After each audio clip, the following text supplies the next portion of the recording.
കൺമണി ബീവി ഖദീജ റബ്ബിലണഞ്ഞതിൽ പിന്നെ റസൂല പുൻതരുളന്നതരായിഷ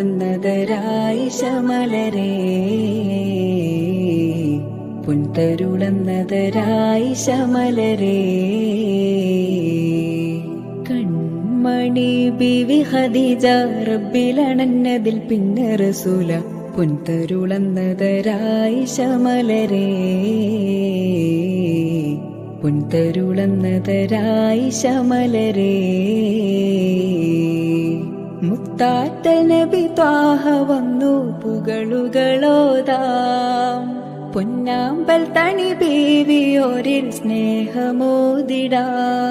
അവരും നിച്ചൊരൊന്നായി പാടി പുകളൊന്നായി അറിഞ്ഞവരാടി തിരുമുത്ത് നബിയുടെ പത്തരമാറ്റായ ആയിഷ മലരേ